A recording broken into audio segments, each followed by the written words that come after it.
Oke, balik lagi sama gua Dana di sini ngobrol-ngobrol lagi sama teman gua yang lain. Ini teman gua satu ini bastard. Gua akan buka dengan hal itu. Gila ya. Bangke, lu kan baru dari Jepang nih. Ngobrol-ngobrol dong soal Jepang, apa aja yang dapat di Jepang sih? Contohnya. Contoh mate. Mate. Boku wa gusti desu. Bodoh amat. Yoroshiku onegaishimasu. Harus gitu ya ngomong dari Jepang. Danasan. Ya gua pernah. Genki desu. Genki desu ka? Gua taunya kimochi anjing. Astagfirullah. Nggak berubah ya. Nggak berubah. Ya, Gimana? ini teman-teman gue ini kan abis dapat kuliah di Jepang. Lu di Jepang berapa lama sih? Lumayan sih, hampir 2,5 tahun lah. 2,5 tahun. Sebenarnya cuma 2 tahun kuliahnya, tapi 6 bulannya warga gelap lah bisa dibilang gitu. Anjing. Emang. Tapi lu masih tetap dibiayain setengah tahunnya itu? Enggak sih, kebetulan 6 bulan berikutnya emang hasil saving, dan kalau di Jepang ada namanya arubaito, itu part time job sih. Jadi kita bisa hidup lah dari situ. Tapi apa aja yang lu dapat Jepang? Ceritain ke gue dong. Wah, banyak banget sih. Ya, Mas Dana nih. Mas Dana anjir. Jadi kalau di Jepang itu kita kan kebetulan gue kuliah di sana kan sampai S2. Lu kuliah S2? Ambil apa sih? Public policy Oh, di ya, sana. policy. Jadi kita kalau gue dapat beasiswa nih kebetulan dari Asia Development Bank itu selama 2 tahun full. Jadi termasuk tuition fee-nya, terus kayak uang bulanannya juga. Oh, dapat uang bulanan. Dan kerennya dari ADB Scholarship itu, tahu nggak sih? Apa? Jadi dia tuh bukan nanya akademik kita gimana, tapi lu udah ngapain aja di Jepang. Hah? Maksudnya? Iya, jadi pas waktu ada Oh, pas pada saat assessment terakhir. Oh, enggak, pas udah masuk, jadi ada assessment. Gue kira bakal ditanya kan, gimana akademik? Ya, itu kan pertanyaan umum Mas. Ini setelah lu berapa lama di Jepang? Setelah sekitar 4 bulan 5 bulan lah di Jepang. Ya jawabannya kan kalau akademik ya aman kok, lancar. Nah setelah itu yang gue kaget, ya udah lu udah ngapain aja di Jepang katanya. Seru sih. Ternyata memang kan uang EDB ini kan memang namanya EDB GSP Scholarship Program kan. Nah ini tuh dia uang dari orang Jepang kan. Dia buat ngasih itu buat muterin duitnya juga. Oh, I see. Jadi kalau bisa lu bisa ngabisin duitnya di Jepang ya lebih bagus lagi gitu. Jadi ditanya apa aja sih yang lu lakuin di Jepang. Nah kebetulan. Jadi malah dia nggak setuju tuh kalau misalnya lu saving lebih banyak bawa itu ke Indonesia. Salah salah banget. Jadi ya alhamdulillah. Tetap stay di sana duitnya ya. Tetap stay di sana, habisin di sana, nikmati di sana. Nah, apa aja yang lu nikmati? Banyak sih ya. Kita mulai gini deh. Jepang tuh sekarang di stigmanya orang Indonesia ya. Itu kayak satu negara yang gila, harusnya Indonesia tuh kayak Jepang gitu. Harusnya Indonesia tuh kayak sebersih Jepang, setertip Jepang, seapa Jepang, pokoknya sejepang-Jepang lah pokoknya. Itu lu apa siapa sebenarnya? Orang ya kebanyakan. Tapi memang kalau buat turis, pengalaman gue ya, karena kan gue juga tour guide kebetulan di sana. Oh, lu part-time tour guide? Part-time tour guide juga, ngajar bahasa Inggris juga, jadi tour guide. Kebanyakan lagi tour guide lah. Jadi memang kalau untuk setahun 2 tahun, maksudnya untuk sekali 2 kali tuh memang mungkin orang datang Jepang ya itu first impressionnya kan. Kan apa-apa pasti first impression. Tapi mungkin setelah lu tinggal lebih dari setahun 2 tahun, mungkin lu tahu bagaimana sih Jepang yang aslinya tuh gitu. Kayak gimana tuh? Gue penasaran tuh. Kayak gimana? Misalkan gini. Sebersih itu kah? Setertib itu kah? Misalkan bukan stigma sih, mungkin anggapan orang Jepang tuh baik-baik, ramah-ramah. Sebenarnya dalam budaya Jepang tuh ada 2. Ada namanya Hone dan Tatemae. Hone dan Tatemae. Bukan Hone band ya, beda. Jelas. Jadi Hone itu ya itu kayak beramah tamah basa-basi. Oh gitu. Tatemae itu baru yang real friend.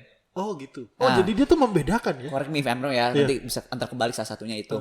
Tapi intinya adalah orang Jepang itu memang dididik untuk ramah dan basa-basi dengan orang lain. I see. Mirip dengan orang Jawa persis. Jadi emang bukan aslinya memang orang baik, emang dididik harus baik dengan orang lain. Jadi orang asing manapun itu harus dibantu gitu. Walaupun sebenarnya dalam hati mereka istilahnya merepotkan lah. Kayak gitu sebenarnya, tapi ya tetap harus bantu karena emang udah dididik. Jadi orang Jepang tuh dicetak sebetulnya, kalau menurut gue tuh robot. Anjir. Lu tahu Vegeta gak sih? Nonton Dragon Ball gak? Nonton lah. Nah itu tuh orang Jepang yang asli kayak Vegeta bos. Kalau Vegeta tuh gaya harga dirinya tinggi sebetulnya. Itu aslinya, tapi karena dididik secara Honen dan Tatemae, jadinya ya mereka harus ramah lah dengan orang asing. Dan kalau misalnya lu dapat cerita, misalkan lu nyasar di mana, lu dianterin kan sampai tujuan. Nah itu bagian dari Honennya itu. Basa-basi. Jadi agak sulit make friend di Jepang tuh. Sama orang Jepang ya? Agak sulit untuk benar-benar karena mereka tuh gak mau ngeluarin apa yang sebenarnya mereka yang mereka pikirin, mereka rasain. Nah itu karena Honen dan Tatemae tadi. Mungkin kalau udah bener real friend, baru mereka bakal keluar sih aslinya. Gitu. Nah aslinya itu kayak gimana sebenarnya? Itu Vegeta tadi, kayak tadi aslinya kayak gitu. Tapi memang tergantung orangnya sih. Baik lagi memang ada yang orang beneran baik, ada juga. Tapi ada juga yang memang brengsek sih, ada juga. Kan kalau lu lihat mungkin ini bicara sejarah dikit ya. Waktu tahun-tahun 30-an itu kan waktu Jepang masih zaman fasismenya kan digambaran orang-orang barat itu orang Jepang tuh berkulit kuning dan tampangnya licik. Iya, betul. Nah, sebenarnya Indonesia kalau menurut gua adalah waktu zaman Orba ada didikan fasisme Jepang. Setelah Orba malah? Enggak, pas zaman Orba. Karena banyak petinggi-petinggi Orba zaman itu yang militer itu adalah didikan peta yang dididik oleh fasis Jepang. Oh iya, karena pendidikan militer itu baru hadir pada saat Jepang kan? Betul, di peta itu kasarnya dan disiplinnya segala macam itu sebenarnya benar-benar Jepang. Andai kata Jepang gak kalah Perang Dunia Kedua, mungkin kalau menurut gue ya kayak Indonesia kayak Orba gitu. Cuman karena dia kalah perang aja. Makanya dia harus kayak gitu. Nah, tapi maksudnya budaya Haneta Temae tadi itu apakah baru hadir setelah perang dunia? Enggak. Itu sebenarnya itu emang udah bawaan orang masyarakat Jepang. Masyarakat Jepang kayak gitu. Orang yang paling terkenal dengan kayak poker face lah istilahnya kan. Itu orang Kyoto katanya, orang-orang Kansai katanya. Tapi kalau gue sendiri sih nggak ngerasain sih, sama aja. Nah, pertanyaan gue kalau gitu, gue jadi malah tertarik sisi gelap sebenarnya. Sisi gelap aja. Waduh. Sisi gelap Jaf kehidupan di Jepang. Yaitu sisi terang. Oh, terang ya. Positif. Sisi gelap kehidupan di Jepang kayak gimana sih? Bukan sisi gelap, maksudnya apa sih sebenarnya kayak budaya yang sebenarnya kan kalau budaya tertib itu budaya bagus atau budaya bersih itu budaya yang bagus. Tapi ada kan budaya-budaya yang ya jelek juga lah dalam tanda kutip gitu atau tidak sesuai itu. Kalau menurut gua ada yang istilahnya budayanya abu-abu, ada yang benar-benar jeleknya lah banget. Budaya abu-abu tuh maksudnya kalau budaya abu-abu dalam definisi gua adalah yang sangat timur banget, istilahnya menghormati orang tua, komunal, yang istilahnya lu harus menghargai society duluan daripada individu. Nah, itu kan abu-abu ya, karena kan tergantung perspektif mana yang lu pakai. Tapi kalau yang benar-benar gelap ada istilahnya di Jepang itu, gua enggak tahu ini udah lama apa enggak, tapi yang pernah gue lihat gitu, tapi gue nggak pernah praktekin sih sebetulnya. Itu ada namanya budaya Nanpa. Nanpa tuh apa? Nah, Nanpa itu istilahnya adalah modus ke lawan jenis. Tapi ini lebih banyak ke laki-laki sih, ke perempuan. Modusin cewek gitu. Modusin cewek untuk dia dibawa tidur, kayak gitu. Itu biasanya di kota-kota besar sih memang, kayak di Tokyo atau Kyoto atau Osaka. Nah, itu misalkan gini, misalkan tengah malam nih, menjelang kereta-kereta terakhir. Nah, itu kayak ada cowok-cowok yang tampilannya rapi lah, dandy gitu, so ganteng lah sebenarnya gitu. Sebenarnya nggak ganteng-ganteng amat, tapi pede aja. Nah, mereka itu sering mencari istilahnya mangsa lah, cewek-cewek yang pulang sendirian atau dia ketinggalan kereta atau emang ya kayak seperti itulah yang model-model, atau mungkin mentalitasnya rapuh yang akhirnya dikode-kodein dikit, diajak minum yuk, ngomong yuk, ajak korean, akhirnya mau gitu diajak. Itu dan bukan pemerkosaan. Nah, itu dia. Sebetulnya kalau dibilang, kan ada yang bilang kriminalitas di Jepang rendah kan. Betul. Tapi sebenarnya banyak juga perempuan yang nggak berani untuk melaporkan ke polisi terkait harassment. Karena menurut gue itu sexual harassment. Iya betul, gue juga setuju. Makanya gue bilang ini budaya yang gelap. Oh, tapi itu budaya yang biasa di Jepang. Budaya yang biasa di kota besar terutama. Karena gini juga, harus dilihat juga faktor kalau orang-orang Jepang tuh cowok-cowoknya ya dingin. I see. Bukan tipe-tipe yang seksual aktif gitu loh, yang mencari pasangan yang gimana gitu. Itu rata-rata dingin sebenarnya. Berarti nggak sangean gitu. Itu memang mungkin Mas Mamot aja kebanyakan nonton Jav gitu ya. Saya lihat sih kayak gitu. Kayak gitu. Jadi ini juga berkaitan dengan masalah yang secara umum Jepang alami ya. Misalkan kita lihat piramidanya terbalik. Betul. Kan karena aging society, dia nggak mau punya anak segala macam. Karena memang laki-lakinya saat ini sangat dingin gitu, makanya kenapa budaya Nanpa juga subur saat ini. Tapi itu kan berlawanan dong. Maksud gue budaya Nanpa malah justru cowoknya yang agresif. Karena nggak banyak sebenarnya pelakunya. Karena kalau dibandingin secara data, pelaku Nanpa dan pelaku laki-laki yang aseksual gitu. Karena di Jepang kan banyak tuh tempat nonton film biru. Tapi ya cuman nyewa kamar aja. Bukan nyewa kamar, istilahnya kayak tempat nonton DVD bareng gitu loh, private buat seorang. Nah, di situ tuh lu pas saat lu masuk, misalkan 2.000 per jam, 2.000 sejam atau 1.500 per jam. Itu lu disediain kondom 1 sama tempat duduk kursi sama pilih filmnya apa. Nah, terus kamu ngapain di situ sendiri? Ya, kasih kondom ngapain lagi? Pakai tangan sendiri. Ngapain pakai kondom pakai tangan? Nah, biar nggak mencet kemana-mana lah, Mas Mamot gimana gitu. Ini kan sensor gak sih? Kagak sensor, bodo amat. Iya kayak gitu. Jadi itulah keunikan-keunikan. Tapi menurut gue itu plus minus sih, karena kan terlalu banyak hiburan entertainment seperti itu, akhirnya orang juga mikir yang ngapain nikah, tuh mereka bisa dapat sexual enjoyment gitu di luar pernikahan, institusi pernikahan gitu. Tapi kalau lihat dari perspektif perempuannya sendiri, nggak pernah ada yang lapor tuh digituin. Oh, secara harassment yang nampak tadi Setahu gue saat ini mulai banyak sih yang lapor, tapi nggak banyak juga yang follow up gitu kebetulan. Tapi kan itu sebenarnya jadi gue juga jadi bingung apakah pemerkosaan apa enggak? Kan lu karena akhirnya concern ujung-ujungnya. Iya, Karena mau si kan? ceweknya Iya, mau. kan concern, kan? Iya diajak ke karaoke. Nah, pertanyaan selanjutnya sebenarnya kenapa ceweknya juga mau ya? Nah, mungkin kita Segampang undang ahli itu. feminis tadi yang tadi di wawancara PNS salah tadi narsumnya. Segampang itu loh diajak. Karena emang apa sih maksudnya lu tahu gak sih perspektif mereka? Perempuan ya. Kenapa mereka segampang itu mau? Segampang gampang. Patriarki sekali kok perspektifnya, saya agak kurang nyaman di sini. Bodoh amat anjir. Jadi kalau menurut gue ya, emang kehidupan seksual di Jepang gitu emang udah terbuka itu sih dari sejak zaman Edo lah sebutnya gitu. Karena kalau lihat seni-seni yang berkembang di saat itu banyak banget sebetulnya lukisan-lukisan erotis gitu. Jadi sebetulnya didorong untuk seksualitas di Jepang tuh sangat-sangat terbuka gitu, mau baik cowok atau cewek, tapi memang lebih didominasi laki-laki karena patriarki tadi. Tapi di saat era modernisme ya kayak sekarang gitu, perempuan juga nggak segan-segan buat terbuka gitu di Jepang pun. Itu mau. Jadi kalau misalkan mereka bilang mau juga ya mungkin bisa jadi memang karena mereka udah terbuka aja dan concern juga gitu mau. Karena mereka juga mereka juga kan kita tahu ya kerja di Jepang itu sangat berat lah, istilahnya sangat capek, exhausting mental exhausting. Mungkin juga mereka mencari kesenangan juga dari hal-hal kayak one night stand seperti itu gitu. Menarik ya, jatuhnya nggak harassment dong karena ada concern juga kan. Ya ini debatable karena case by case kan, kayak tergantung apakah belum semuanya ada kan unsur kekerasan atau enggak di sana. Tapi memang agak ngeri juga karena gue punya pengalaman nih, misalkan cewek gue itu juga pernah digituin, dipepet-pepet orang gitu. asing juga digituin? Sama. Oh sama. Apalagi, perempuan asing maksudnya? Kalau bule enggak. Kalau bule enggak. Ke Asia kebanyakan. Ke Asia karena mereka merasa sama gitu. Kita tuh disebutnya Asia monyet lah, Asia hutan. Kenapa gitu? Karena dia kita kan kalau dibanding sama bule sama Asia Timur kan lebih maju mereka kan istilahnya. Oh gitu. Mereka kan istilahnya gini. Jadi Asia Tenggara itu dianggap Asia monyet. Asia hutan nggak monyet Asia sih. Hutan, oke. Asia hutan tuh ibaratnya gini. Masih terbelakang. Iyalah, masih kurang maju lah dibanding Asia Timur gitu. Jadi tetap kalau menurut gue preferensi perempuan, ini balik lagi perempuan, preferensi perempuan Asia pada umumnya adalah mereka sangat menjunjung tinggi kebulean itu, white people. Tapi mereka nggak mau nih kalau misalnya dideketin sama orang kayak Asia Tenggara. Kan banyak tuh, bukan stigma sih, kayak gosip-gosip ya, orang Jepang suka nih sama cowok-cowok Indonesia. Iya kan katanya gitu, katanya seneng banget sama cowok-cowok Bali.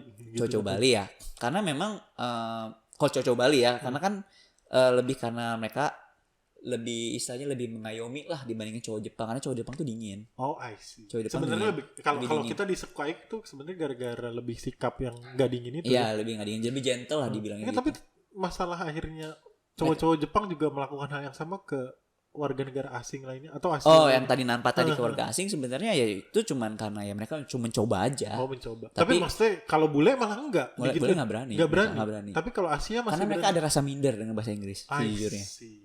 Kalau ke white people ya kayak gitu sih.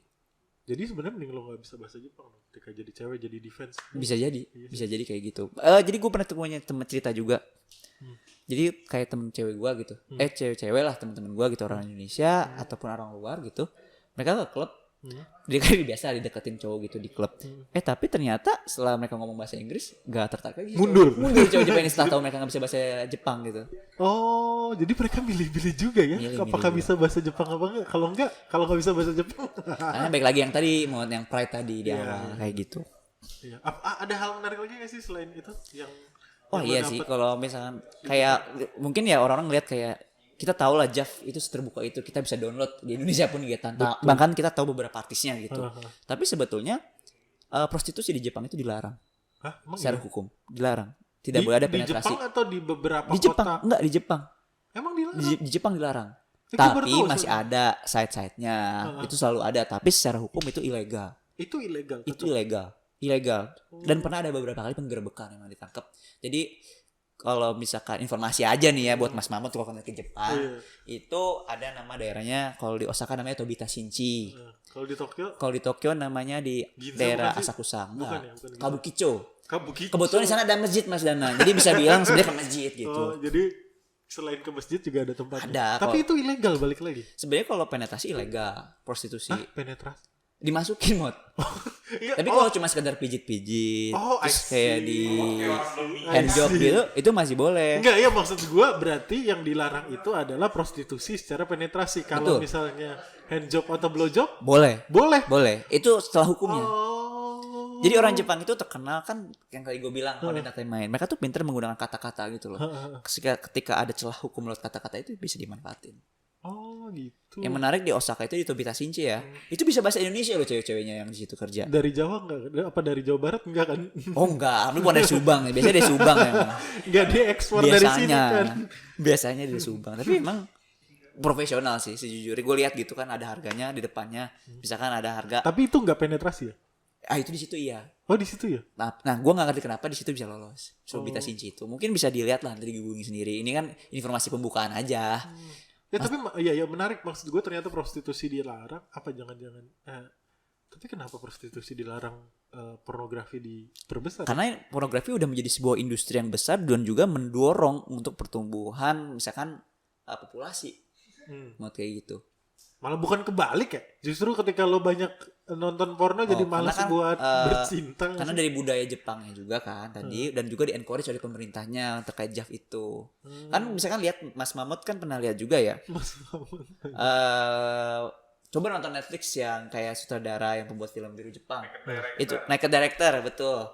Nah, Naked Director itu kan cerita bagaimana evolusi film biru Jepang. Ya kan, dari yang tadinya benar-benar cuman kayak bohong-bohongan semi doang, sampai akhirnya ada satu sutradara yang emang berani langsung penetrasi gitu, tapi tetap disensor, tetap di Jepang.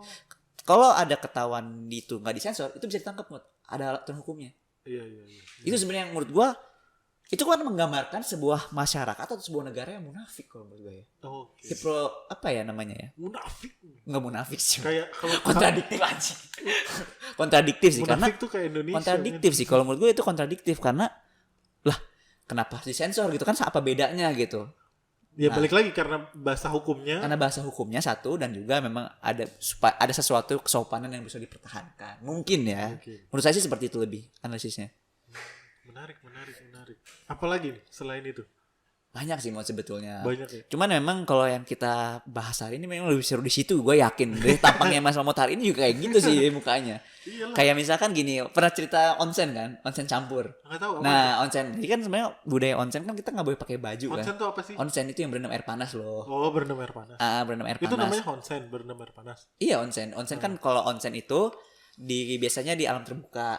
Ada juga sento. Sento tuh mandi bareng tapi di dalam kota biasanya.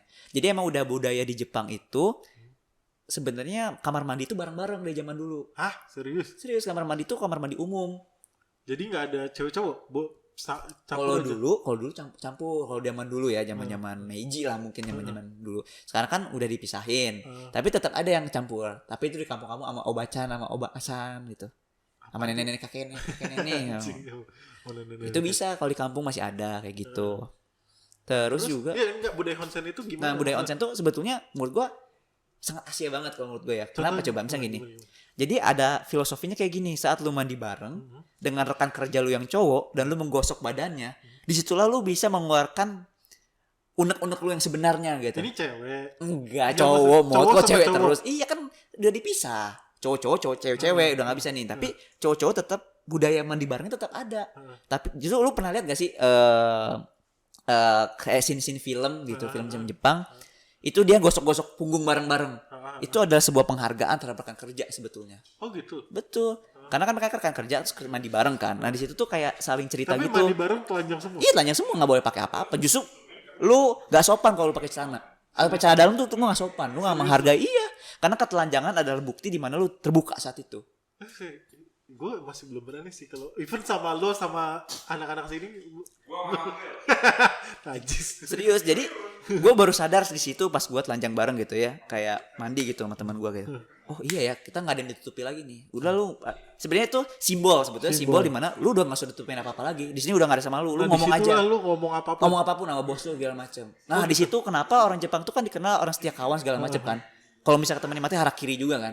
Di situ karena budaya-budaya seperti itu, Mot. Oh, sebetulnya. Tapi lu berarti ketika lu konsen bareng itu nggak bisa sembarangan dong konsen sama orang. Oh ya iya, tapi ini maksudnya konteks budayanya. Kalau sekarang memang udah agak menurun kalau di Sento itu. Kalau onsen sih masih daya tarik buat turis juga cukup tinggi ya. Gitu. Nah kalau onsen campur yang tadi lu bilang gimana sih? Saya tahu arahnya ke sana. Saya tahu. Itu lebih menarik dibanding. Kalau sekarang masih ada, tapi di daerah Oita, Beppu itu namanya. Jadi kalau di Jepang itu kan klaster wisata itu udah dibikin ya. Nah jadi dicari tuh misalkan apa nih potensi wisatanya. Nah di Oita itu dan Beppu itu emang terkenal sebagai tempat penghasil air panas. Kebetulan di situ ada kayak satu keajaiban alam lah disebutnya kayak air panas tapi baunya lumpur.